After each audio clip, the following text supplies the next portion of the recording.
regra dos anos anteriores. Eu só vim hoje. Cai. Porque assim, ó. Mas assim, galerinha, eu fico feliz porque via de regra nos anos anteriores a queda, na hora que começa o super, é muito grande. Isso me dá motivação para saber que muitos ainda estão interessados em aprender algum detalhezinho para o vestibular. Quando eu estava dando uma olhada nos últimos vídeos do final do ano e foi lendo as apostilas para fazer uma comparação, para ver alguma coisa que tivesse passado em batido, eu percebi um tópico da física C que eu não comentei, é um tópico rápido de comentar.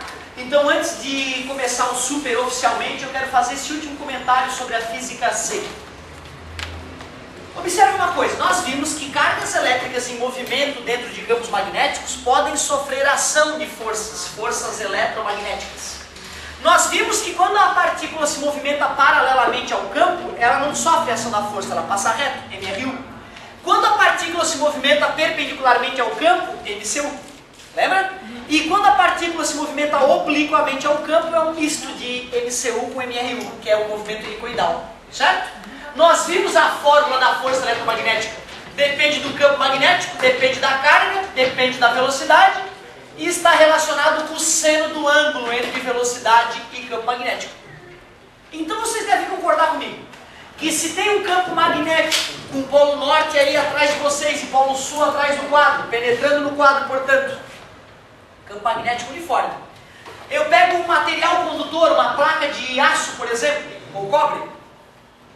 Se eu pegar essa placa de aço e deslocar ela com uma certa velocidade para dentro do campo magnético, tu concorda que já que isso aqui é um condutor metálico, tem cargas elétricas livres para se mover aqui? Quais são as cargas livres para se mover? Os elétrons. Via de regra, quando a gente vai raciocinar, a gente raciocina com uma carga positiva, né? Se bem que se a positiva vai para um lado, é o mesmo que dizer que a negativa vai para o outro. Então vamos imaginar uma carga positiva aqui nessa placa. Se essa placa positiva é um próton, ela está grudada na placa, certo? Então, na verdade, esse próton está se deslocando para lá. Como é que é a regra mesmo para descobrir para onde é que é a força, já que essa partícula vai estar se deslocando dentro de um campo magnético? Regra da mão direita, assim, adorei. Porque assim, né, de pegar com a mão direita foi a primeira. Esses dedos são o campo magnético, o dedão é a corrente. Mas quando ela se modificou, que ficou desse jeito, quem era? Força. Velocidade, carona, sobrou campo magnético. Campo magnético penetrando no quadro.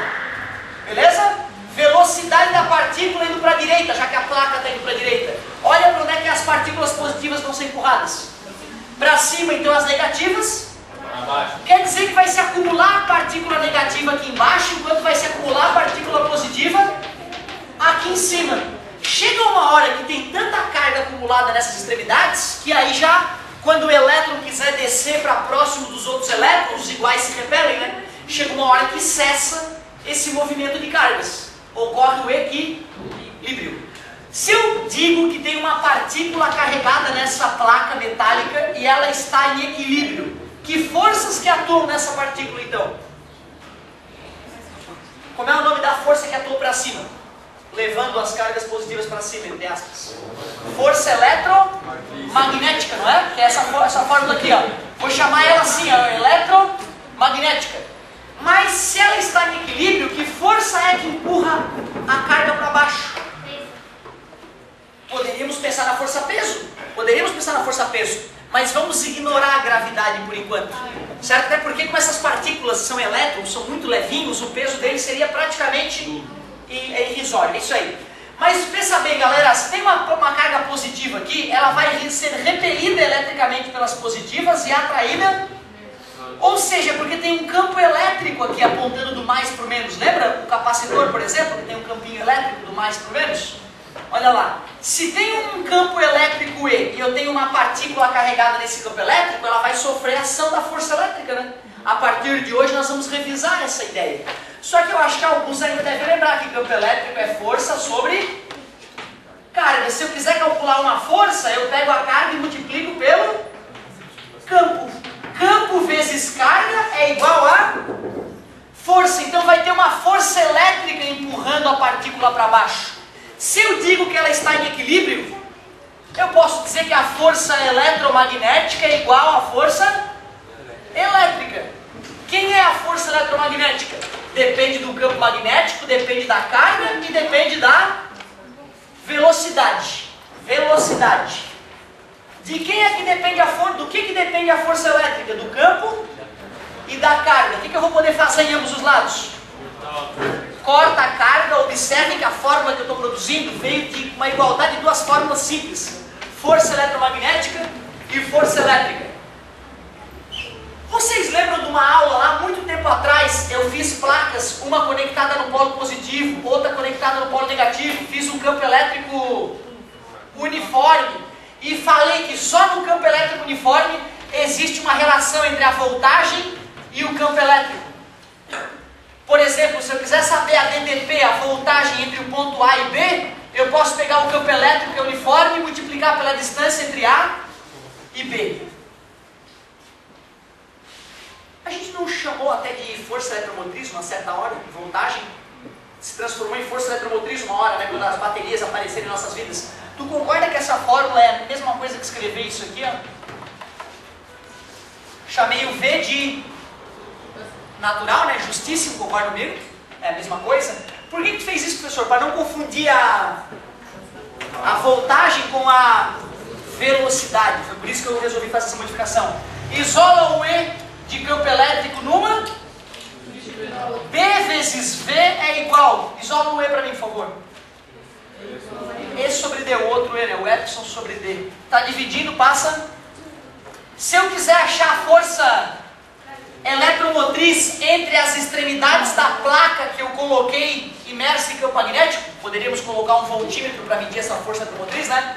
Vai depender do que essa força eletromotriz? Do campo magnético, da velocidade com que tu mexe a placa e também do D. Adivinha quem é esse D?